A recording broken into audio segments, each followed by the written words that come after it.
Okay, let's conclude the subject of that again. Page 117, second paragraph towards the bottom of the page. Let's continue. Does anyone want to read and conclude here this chapter 3 of the Tanya? I got it. Please go ahead, Jordan. Okay, therefore, dot is the basis of the midot and the source of their vitality. It contains chesed and gevura, that is to say, love with its offshoots and fear with its offshoots. Abstract consideration of a piece of data by chokmah and bina does not contain any conclusion as to whether it is desirable or undesirable, whether the person should pursue it or disavow it. Dot completes the function of the mind by forming such a conclusion, by establishing the relation of the I to the subject. This conclusion creates the ability to produce an emotion, either one of attraction, chesed, or of repulsion, gevura. Thus, dot is the basis of the midot, encapsulating within it in potential the emotional attributes which produce the impulses to love or to hate, to approach something or to withdraw from it. Right. So I would say there's the action of dot and there's the reaction of dot. The action of dot does not yet involve ahava and yira, or love and repulsion, as he calls it. Sometimes called fear, or justice. Gevura is also justice. Anyhow, the action of dot doesn't, because what the action of dot, as we so often I explain, comes to implement the idea, comes to bring the idea to the public. Speak of a startup business, right? You're going now to the world and introducing the idea to the world. Once the world reacts to this idea, then you have emotions. Then you have ava and yira, or chesed and gevura. You have love and kindness, and then the opposite emotions of justice and repulsion, as he calls it. Interesting word, repulsion for gevura, but we'll get to that soon. But in any case, then the emotions are born. And then with those emotions, we can enrich our dot. We can enrich our perspective, our intellectual perspective. The emotions tell us often whether this is a good idea or a bad idea, whether the whole process of chokhmah, bina, and dot were in the right direction or in the wrong direction. Now, moreover, if it is a good idea, then there's a relationship building, a relationship that's based, as any good relationship is based, that's based not only on chokhmah, bina, and dot, but also on very emotional attributes. And that's why dot really is, in a way, the parent of the 7 attributes that are to come and that we are to elaborate on. But dot is the only one of the 3 intellectual attributes, therefore, that includes also emotions. I just want to say, look, maybe take it in a different direction a little bit, elaborate on this. You know, there's, and it hits me each time I say the psalm. We say it here each and every day after the prayer, Psalm 121, one of the more famous psalms. Psalm 121 is Shir Ma'alot Esayna Elarim. I will lift my eyes up to the mountains. Me'ayin yavo ezri, from where will my help come? Then we say my help comes from God, the maker of heaven and earth, and we speak about God's protection and his guardians. Anyhow, the Kabbalists have something that's very much related to what the Tanya is saying here, something to say about this psalm. What is it? When King David says, I lift my eyes up to the mountains, from where will my help come? What he's really saying is not from where will my help come. He's not asking a question. He's providing an answer. What answer? Me'ayin, from where my help will come. Now, ayin in Hebrew, it's much more than where. Ayin in Hebrew comes from the word ein, which means nothingness. King David is saying, I lift my eyes up to the mountains and I see that I'm a nothing. I'm a nothing in this creation. The mountains, the creation of God, is so much more majestic than I am. So you're filled with this feeling of nothingness. Then he says, whoa, this nothingness. Now I could take my nothingness and say, you know what, I am nothing. And then disappear in the vastness of creation. Or I can say, you know what, it's from that nothingness that help comes. It's when I make myself that nothing, when I rid myself of every iota of ego, That's when my help comes. So he faces the mountains. Just picture King David. He faces the mountains. It could be the mountains of Judah. Could very well be. That's where he hung around. And or the desert of Judah, the mountains of the desert of Judah, somewhere around there. He faces these mountains.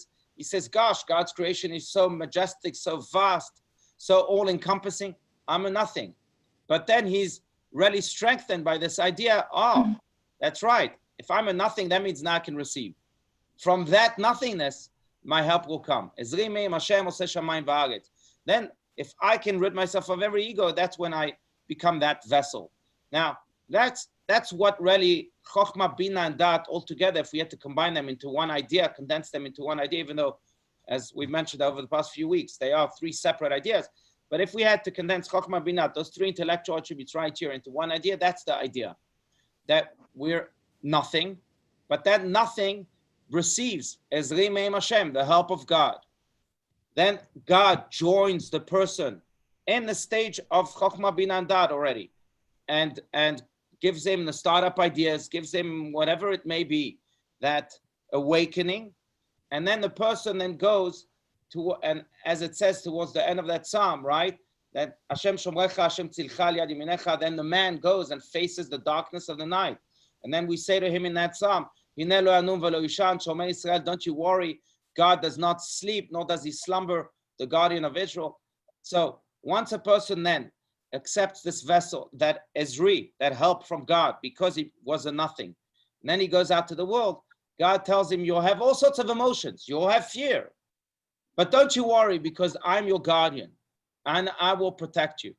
And in a way, I think that those emotions are human emotions, but they are overpowered by the divinity, by the godliness in the Chokhmah and Bina and Dat that was created in that step.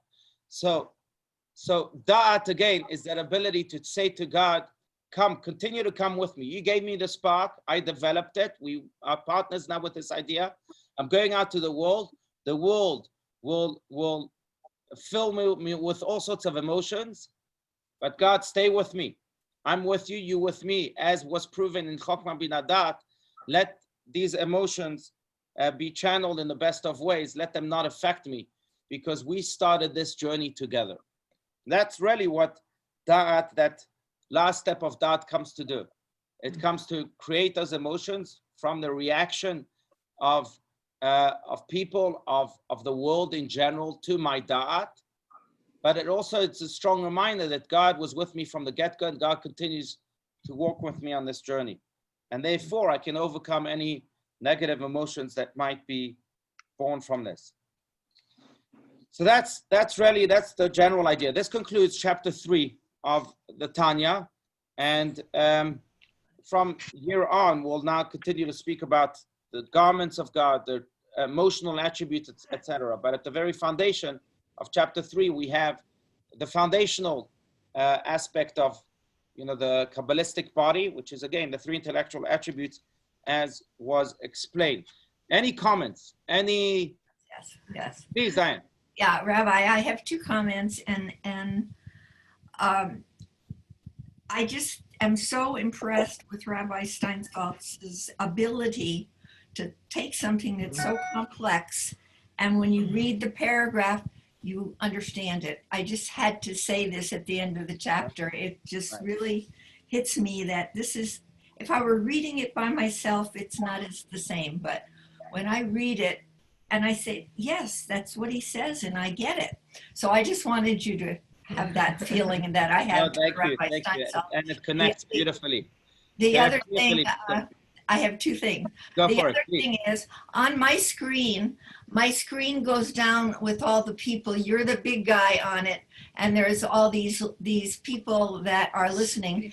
And under Willie, who is one of my favorite people from Canada, hi Willie.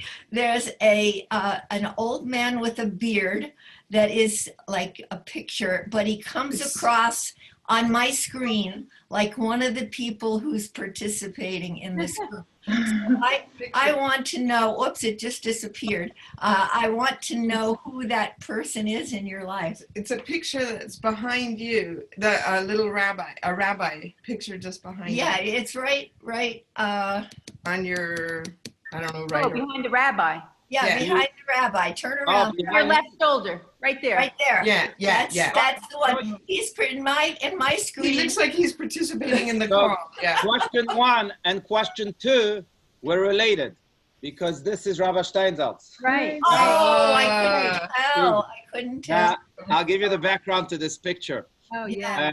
I was with him when this picture was taken. I don't know if you can see it. Yeah, see it well. Okay. Well, as you see, he's walking and he seems to be saying something to someone. I'll tell you what he's saying. So we were in Chicago. He was lecturing there and I had just gone to visit him. I would visit him everywhere he went. I would try at least to, as many of you remember. And here we're in Chicago after his lecture and there's a photographer who wants to take a picture of him to make as part of an article that they were going to write about him. So Rabbi Steinsaltz here in this picture says to the photographer, you photographers are the most powerful people in the world. The guy says, what do you mean? He says, because you can have like a Vladimir Putin and you can tell him, sit here, move your head this way, move your head that way, and he listens to you. Anyhow, this is the picture. Wow. Well, I think it's very fitting that he's in our class. He is, absolutely. He's in our class. He's with us all the time. Absolutely. But I will say one more thing also relating to question number 1. I mean, to point number 1. And that is that I think Rabbi Steinsaltz is the epitome of that.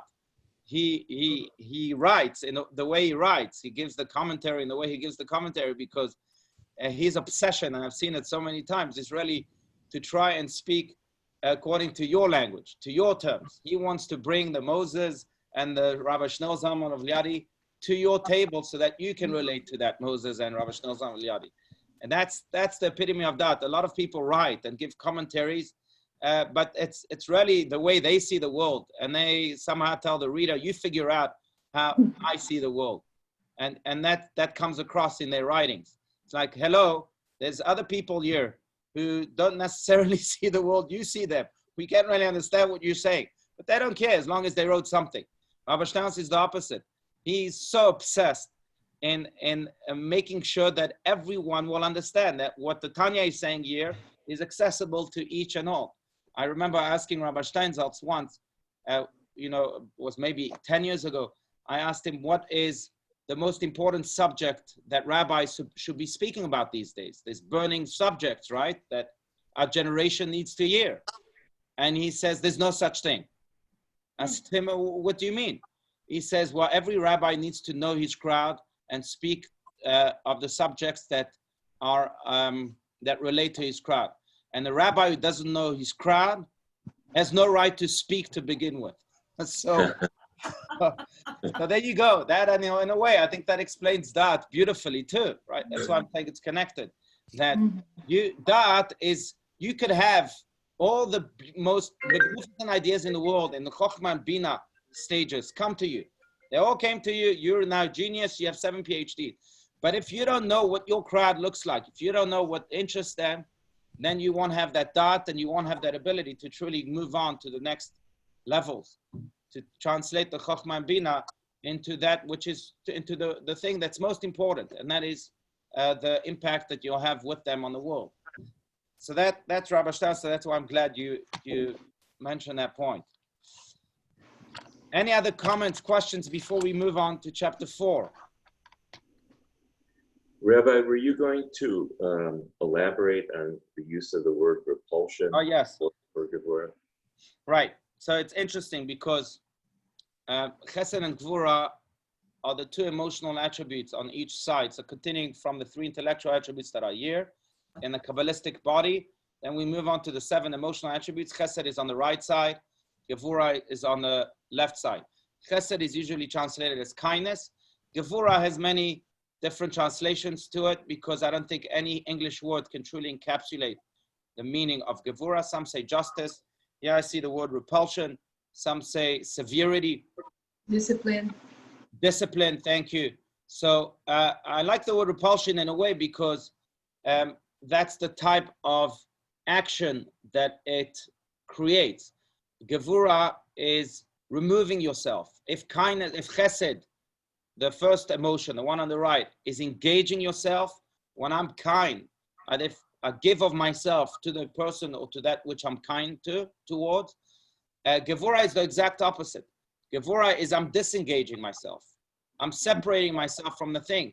I know that this thing right now should not be engaged with, whether it's because it's negative, sometimes because it's negative, sometimes it could be a very positive thing, but it's just not good at this moment for me, at this time. So I remove myself from it. And that's what repulsion does, right? Repulsion is in a way saying, this is repulsive to me, and therefore I'm going somewhere else. That's what Gevura is, the ability to say, I'm keeping my distance. More than saying no. No doesn't necessarily mean I'm keeping my distance. Repulsion is much stronger than that. Repulsion is, no, this is not a subject for me. I'm moving my, the Tanya says this in a different context. It speaks about the evil inclination. It says how we should dochel b'shtei adayim. One should push off the evil inclination with both of his hands. In other words, it's got nothing to do right now with my sphere of consciousness. Out of here. And that's what, and therefore I have to push him with two hands, right? That's what Gevura does. I have to use Gevura towards my evil inclination, towards other things too. So it's an act of repulsion, out of here. Whether it's a good thing or bad thing, but if it doesn't fit my context right now, my mission, out of here. And that's the act of repulsion. So I like that word. We don't see it often in the context of Gevura, but I think it speaks to the act of Gevura much more than any other word, than severity and justice and so on, and discipline. You know, I'll mention this too. Gevura comes from the word gibor, which means strong. Now, we learned this in Ethics of Our Fathers. Ezeu gibor, who is strong, not someone who lifts 50 pounds of weight each and every day, and not someone who conquers cities. Who is strong, one who's able to overcome his inclination. True strength is inner strength. It's strength that comes from within. The ability to control myself, to exercise impulse control or temptation control. That's the greatest strength. And in a way, I think that's why repulsion here is also an accurate translation. The translation of Rabbi Stein's the word Gevura, because it relates to this strength, this inner strength. This inner strength exercises its force by saying no, but not just by saying no, by saying you don't belong in my world. I'm repealing you right now. Goodbye. And yeah, I think that's why it's a good translation.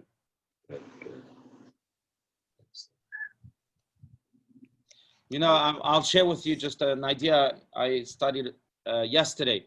But so as you know, my another rabbi that's somewhere here is on my walls is the Lubavitcher Rebbe, Rabbi Menachem Schneerson.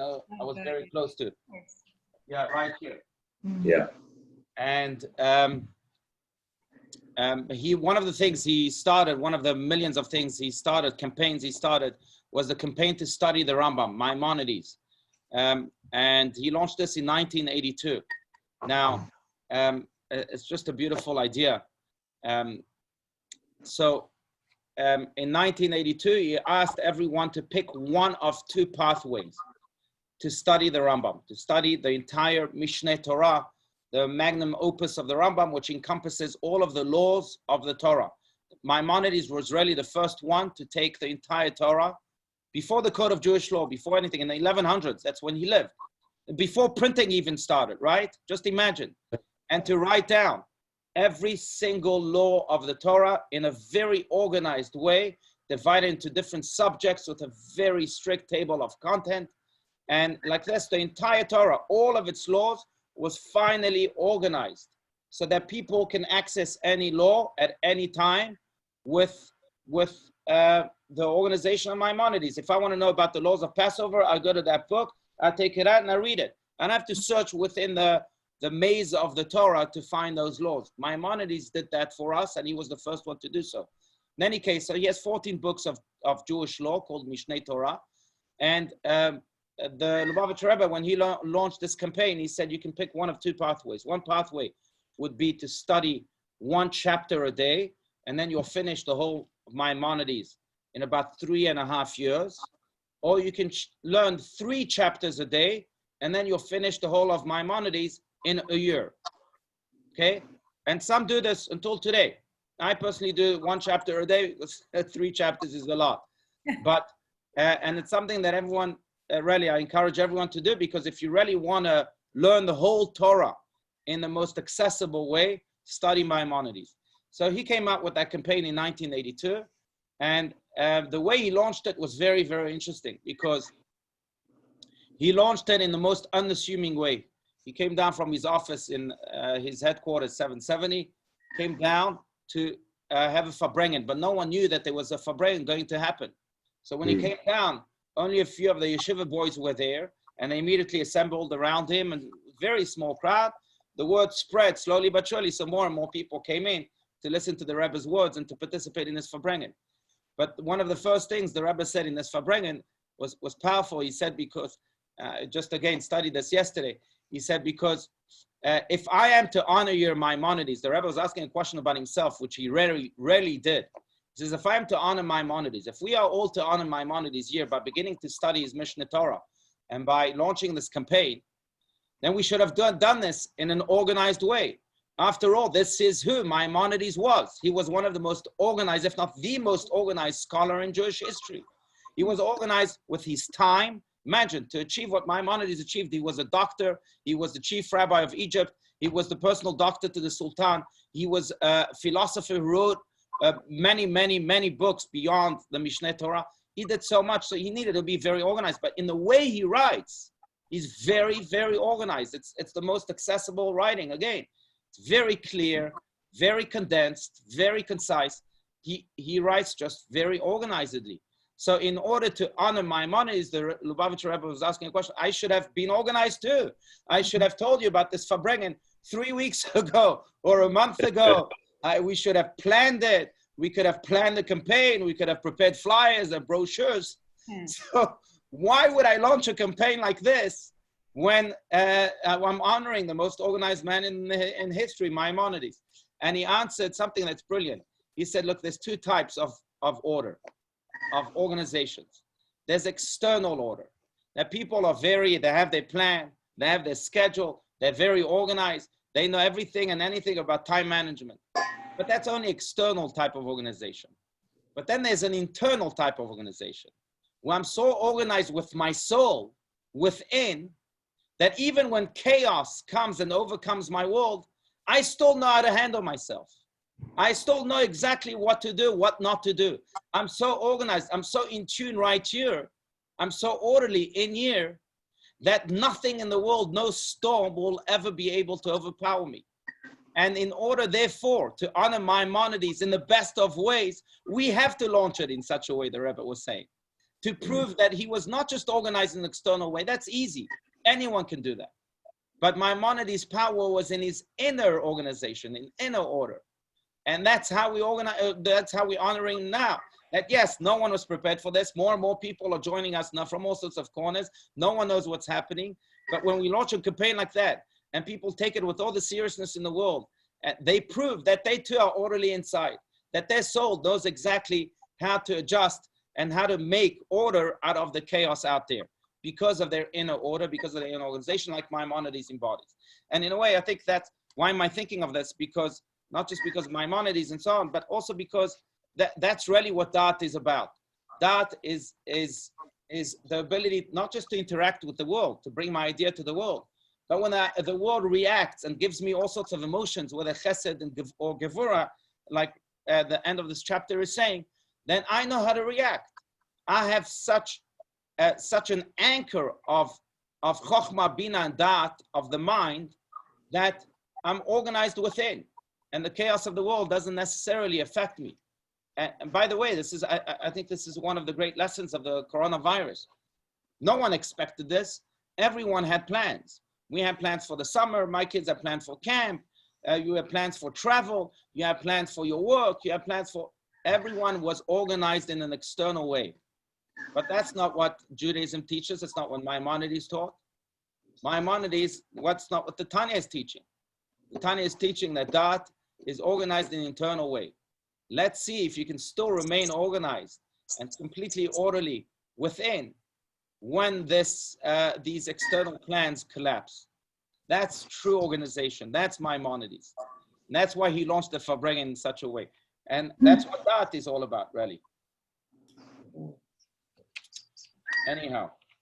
Yeah. Any other comments before we go to Yeah, chat? I have a comment. Yes, Linda, Rabbi. please. Rabbi, that's kind of like making the best of the situation. I mean, really just trying to like saying, okay, this is the way it is, and trying to live in the moment, but living in it with peace and joy in your heart, and knowing that things will change, and you know, change, we all know, is sometimes scary but always good. So you know, Right. that's one of the things that I think we need to just recognize, and just try to live with this, and be smart with this too. You know, that's my you know, I'm just a little nervous now seeing that the rate of COVID is increasing, and I live, you know, in an area where I can see people really getting together, and it's a little scary to me.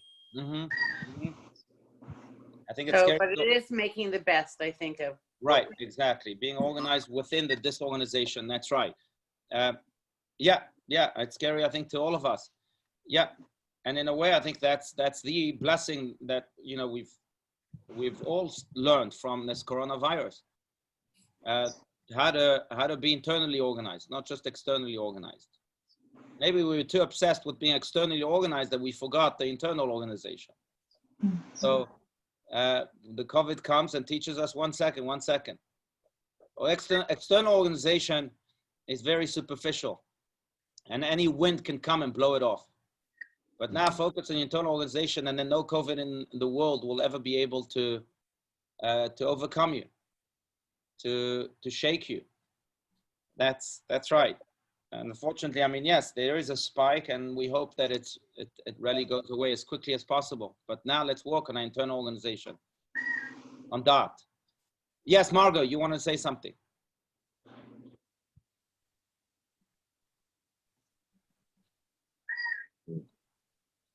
Okay.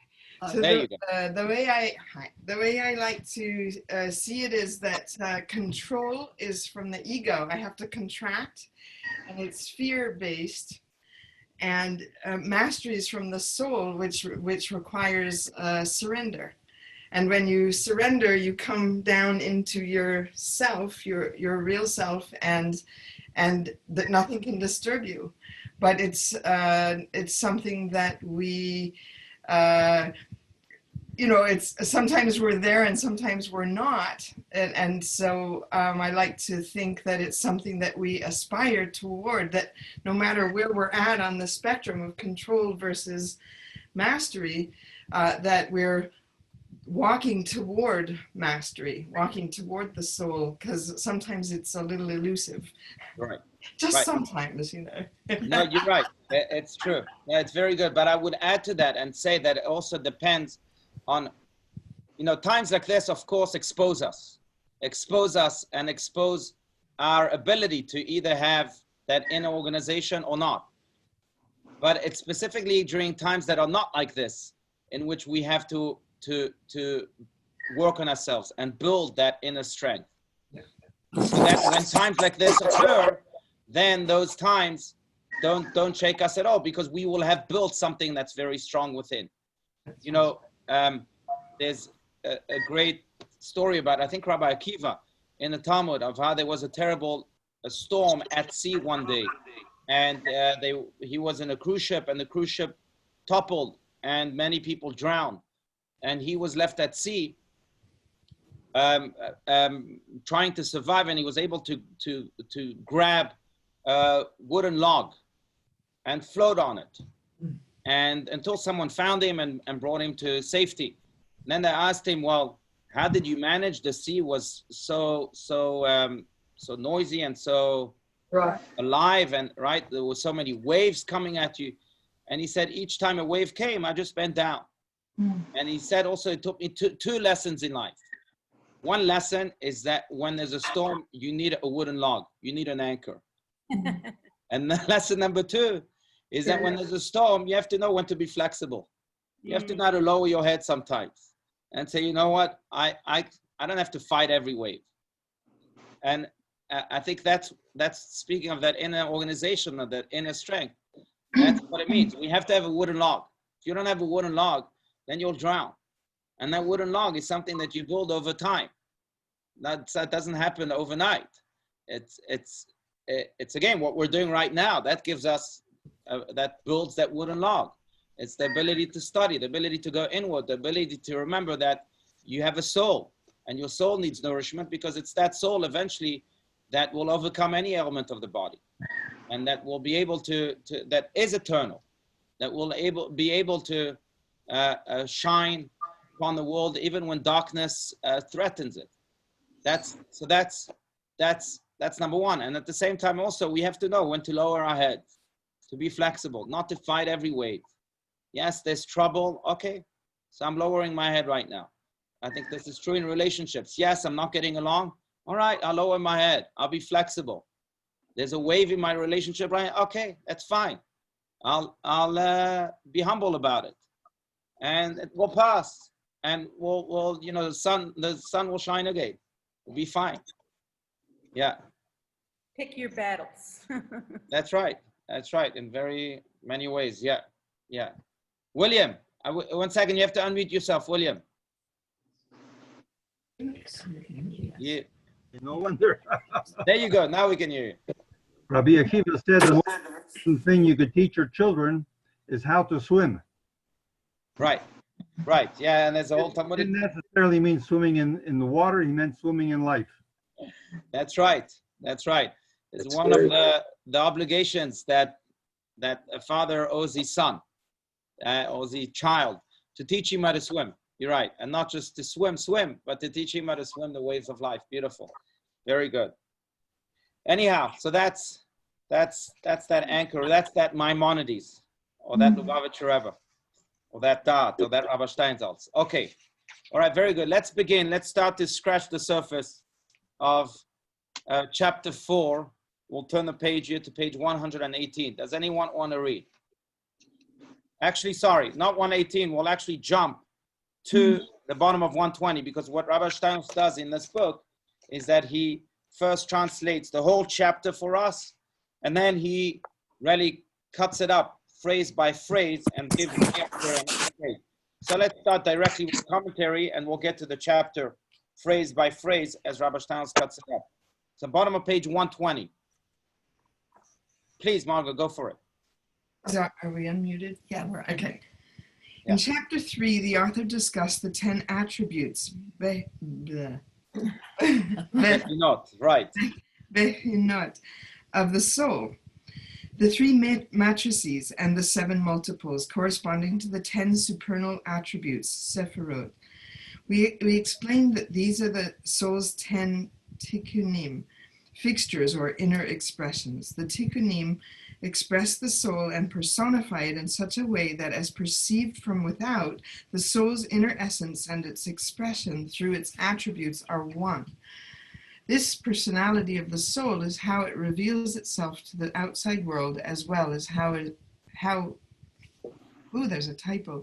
manifests itself internally to the soul's levushim, garments. It is the soul's garments. It is the garments of the godly soul that the author discusses in this chapter. Okay. All right. Very good. So that's a nice introduction. Every soul possesses 3 garments. The garments are thought, speech, and action that he'll speak about, which really are not just 3 garments. There are 3 steps of communication. What I think, then not everything that I think should be said. We've mentioned this many times. But if it is a thought worth expressing, then I translate into words. But words that stand alone don't have much meaning. In order, you have to walk the walk, right? That's how the expression goes, not just talk the talk. So then the 3rd step is action, translating your words into actions. A person who's a complete person, wholesome, person that's righteous in many ways, is a person that follows these 3 steps all the way through. There's the thought, the speech, and the action. He doesn't just think in order to think, but he thinks in order to be able to have to translate these divine thoughts into actions. But he first has to decide which thought is valid, which thought is not. If it's valid, then he goes on to speaking them, and then to, of course, again, if those words continue to be valid, then he translates them into action. And that's why I think, speaking of these 3 steps, and we'll elaborate on them a lot, he calls them garments. Garments, why they called garments? Why thought, speech, and action called garments? What are garments? Garments have a dual goal. The first goal, in a way, we use garments to express who we are, right? So if you're a clown, you wear clown clothes. If it's I don't know. If you're a woman, you wear woman's clothes. If you're a man, you wear man's clothes. In a way, garments, if you want to be showy, you wear showy clothes. If you want to be whatever it is, garments in a way express who you are. Same here, thought, speech, and action express who you are. They say if you want to know someone, look at his thoughts, look at his words, and look at his actions, you'll know him. There's no doubt. That will be the best definition of the person. So that's the one goal of the garments. The other goal of the garments is also garments come to protect us, or in a way to warm us, to keep us humble, modest. I don't know if humble, but keep us modest and keep us warm, especially in the days of the winter. What does this mean? Thoughts, words, and actions can also protect us. Protect our soul. We have a soul in here. And if it's not, if we don't work on our thoughts, if we don't work on our words, if we don't work on our actions, that they are all positive, in a way, these are like garments that are not good in the winter, that are too thin in the winter. They come and they betray you. These garments come and betray you. But if you use them right, then they are the best. They're the best coverings for the soul. They, in a way, are the best source of warmth for the soul, the source of protection and blessing for the soul. If you know how to think, if you know how to speak, if you know how to do good and work on your actions, then the soul feels, oh, I'm one with you. Thank you for bringing me so much nurture, so much warmth. So that's the second goal of the soul, of garments. And therefore, the thought and the speech and actions are called garments because they serve these 2 goals in a way for our souls. That's the general idea. That's really a very broad introduction to what is to come. We have to end here, friends, but it's always a pleasure being together and studying with you. And Shavua Tov, we should all know Shavua Tov. we levels of God.